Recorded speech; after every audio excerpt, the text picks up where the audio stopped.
refieren al pecado, que aparecen aquí en su presentación. Uno es amartima, de ahí que el estudio de la doctrina del pecado se llama amartiología. Entonces amartima es esto, no darle al blanco. Romanos 3:23 dice, por cuanto todos pecaron y quedaron destituidos de la gloria de Dios. Esa es la idea. Nadie le ha dado al blanco. Y segundo, la otra palabra es parábasis, que es cruzar una línea prohibida. Dios ha dicho que de ahí yo no puedo pasar y yo he cruzado esa línea. De manera que el concepto del pecado es que nadie le puede dar el tiro al blanco, nadie puede vivir perfectamente. Y dos, que Dios ha establecido líneas que nosotros hemos estado violando y todos hemos pecado. Definido de otra forma, el pecado es la falta de conformidad a la ley moral de Dios, ya sea por hecho, ya sea por disposición o estado. ¿Qué significa eso? Yo puedo pecar cuando yo voy y le doy una galleta a uno, pero si yo simplemente deseé darle la galleta, eso es una disposición de mi interior, ya yo pequé también. O sea, yo puedo pecar o puedo pecar por omisión. Yo debo hacer algo que no lo hice, debo pedir perdón y no lo hice, pequé. Debo perdonar y no lo hice, pequé. Debo venir a la iglesia y no lo hice, pequé. Debo orar y no lo estoy haciendo, pequé, etcétera, etcétera. Puede ser por omisión. Ok, el origen del pecado. ¿De dónde surgió el pecado? Porque si Dios creó todo, entonces Dios creó el pecado. Ustedes no han oído esa pregunta. Y algunos probablemente están diciendo, yo no lo he oído, pero yo le he hecho. Porque es una pregunta que mucha gente se ha hecho. ¿De dónde surgió el pecado? Bueno, el pecado no es una cosa, el pecado es una cosa. El pecado es una cosa para que haya que crearla. Dios creó todas las cosas, seres humanos, objetos inanimados, pero el pecado no es una cosa. Si fuera una cosa, usted tendría que ponerle una mano a algo y decirme, mira, esto es pecado. Y usted no puede poner la mano a una cosa y decirme, esto es pecado. No, el pecado es una disposición del espíritu. Que yo tengo cuando nací, porque Adán y Eva, mis primeros progenitores, me transmitieron eso. Es algo que surge espontáneamente, que surgió en el corazón de Lucifer, que surgió en el corazón de Adán. Simplemente cuando ellos decidieron violar una línea, Dios le dijo, mira, Adán está sin pecado, no toques ese árbol, no comas de esa fruta. No fue que no toques, eso fue lo que Lucifer le dijo, que con que Dios dijo que no podía tocar el árbol. Dios nunca dijo eso, Dios dijo que no lo comieran. Y ellos pasaron la línea. En el momento que ellos pasaron la línea, surgió el pecado. Es algo de generación espontánea. Más nada, no tiene que ser algo, no es una cosa para ser creado. Tenemos que recordar también que el pecado no es simplemente algo que yo hago, es algo que yo soy. Y esto es como yo lo ilustro. Supóngase que yo voy delante de Dios y le pido perdón por todos mis pecados, todos. Y en el momento que yo digo amén, que ahí hubiera un anestesista con una intravenosa y me pusiera en anestesia general, ok, ya que Dios me perdonó de todos mis pecados, inmediatamente yo me fui a dormir, o sea que no puedo pensar nada malo ni hacer nada malo. ¿Me van siguiendo? ¿Yo estoy libre de pecado o sigo siendo pecado? Claro. Porque no es algo simplemente que yo hago, es algo que yo soy. Entonces, no importa si yo le haya pedido perdón a Dios ahora por todos mis pecados y que Él me haya perdonado, yo sigo estando en pecado porque es algo que yo soy. No me puedo deshacer de eso, lamentablemente. El pecado es universal. La palabra de Dios dice en Romanos 3:23, por cuanto todos pecaron y están destituidos de la gloria de Dios. Pastor, pero yo no soy tan malo como Hitler. Nadie ha dicho que usted es tan malo como Hitler. Pero lo que resulta es que hay gente como Hitler que son muy malos, o muy malos, y gente como nosotros que somos muy malos. O sea, Hitler es un poquito más allá de nosotros. Pero la realidad es que yo tengo más en común con Hitler que con la persona santa de Jesucristo. Eso es chocante cada vez que yo lo digo, pero ¿qué yo tengo en común con Hitler? Yo tengo en común con Hitler mi voluntad, que muchas veces la quiero hacer, todos nosotros, los deseos pecaminosos que a veces nos surgen y nos cruzan los pensamientos. ¿Qué más yo tengo como pecado que hay en mi vida? Pecados de ira. Yo tengo eso en común con Hitler, aunque a usted no le guste pensarlo. Falta de arrepentimiento, falta de perdón, una serie de cosas. Pero Jesucristo no tiene nada de eso en común conmigo. Nada, absolutamente nada. Lo único en común que Él tiene conmigo es cuando Él pone el Espíritu Santo dentro de mí. Y eso nos dice a nosotros que nuestra salvación realmente es por gracia.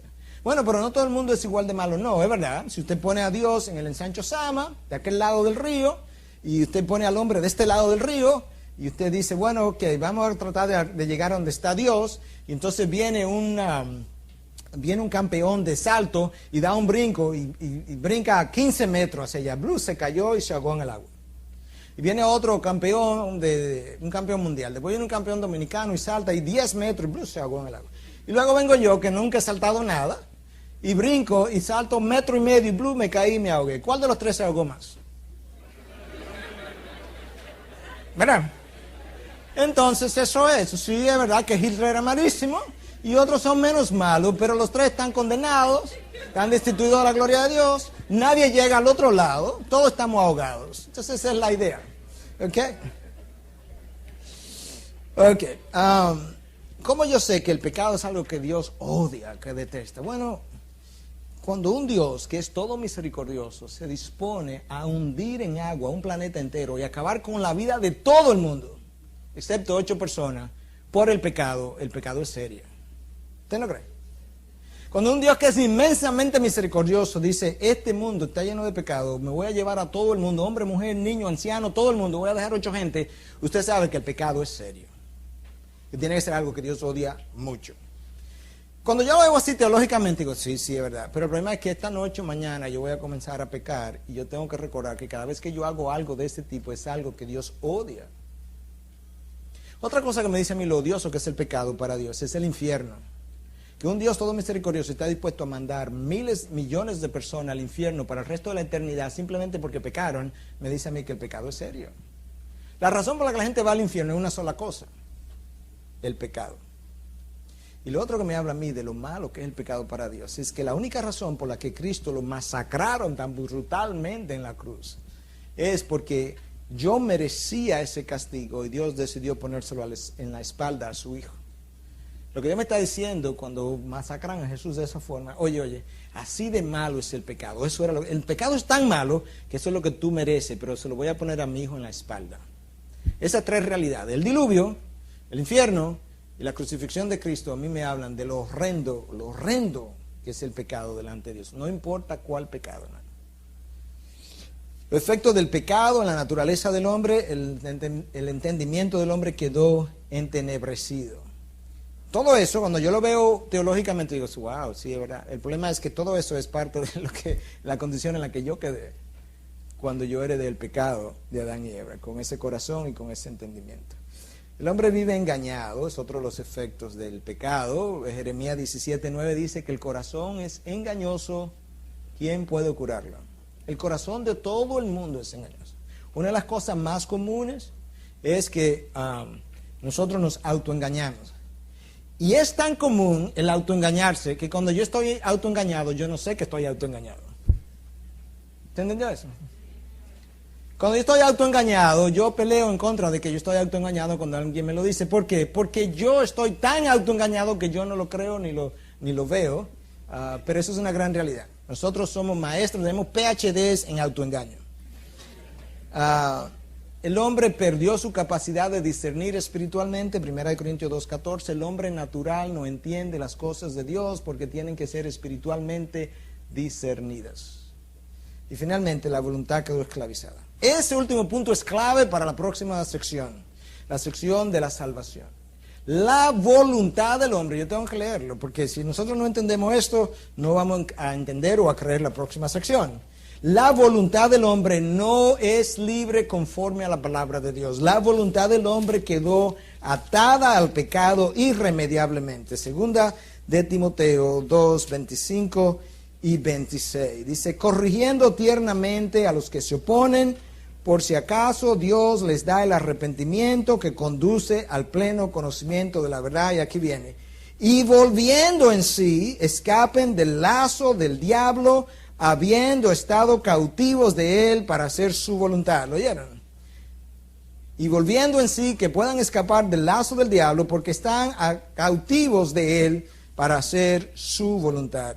El hombre fue creado con voluntad propia, fue creado con libre albedrío. El hombre pecó y el hombre vendió su libre albedrío al pecado. Eso no es problema de Dios, eso es problema del hombre. El hombre es que ha quedado sin libre albedrío. Después que Dios se lo dio, porque él esclavizó su voluntad al pecado. Por eso es que Pablo dice, yo no entiendo, porque yo lo que no quiero hacer, eso hago, y eso que no quiero hacer, eso que sí quiero hacer, eso no hago. ¿Cuál es el problema? Pablo sabe cuál es el problema, que la voluntad había estado tan atada al pecado, tan esclavizada al pecado, que aún después de la conversión sigue teniendo problemas con hacer lo que debe hacer. La culpa de Adán y Eva, ¿cómo ha sido transmitida a nosotros? La posición de Pelagio fue alguien en el siglo IV que la iglesia condenó de hereje. Pelagio dijo que Adán y Eva pecaron y que ellos tuvieron su propia culpa y que nosotros no nacemos con esa culpa, no nos afecta a nosotros. El pecado mío no tiene nada que ver con Adán y Eva. Mi pecado es algo que yo hago, que de hecho la gracia de Dios sería buena para la salvación, pero que no es necesaria. Eso es un hereje, ¡boom!, fuera de la iglesia, condenado como hereje. La posición armeniana, hay dos teologías, la posición armeniana y la posición calvinista. En la posición armeniana, el hombre cayó y su voluntad quedó gravemente afectada, pero el hombre no perdió todas sus facultades y el hombre continuó con su libre albedrío y por tanto eso le permite al hombre poder seguir eligiendo a Dios. La posición calvinista es que el hombre cayó completamente, radicalmente, de la gracia y su voluntad quedó totalmente atada al pecado y que por tanto, debido a eso que yo acabo de decir, Dios es quien elige, porque el hombre nunca elige a Dios. Hay diferentes tipos de pecado, hay pecados que llevan a la muerte, según uno de los textos que van a ver. Está el pecado imperdonable, que es la blasfemia contra el Espíritu Santo. El pecado que se comete en ignorancia es castigado por Dios, pero recibe menos azotes, según el texto de Lucas 12, 47 al 48. Cristo dice que el que mire a una mujer lujuriosamente ya cometió adulterio, pero eso no es igual al adulterio físico que se comete. Porque cuando Cristo da permiso para el divorcio en caso de adulterio, si equiparamos el adulterio físico con el adulterio mental de que pensó en una mujer, entonces todo el mundo tiene permiso prácticamente para divorciarse, porque hay mucha gente que ha pensado, y no es así.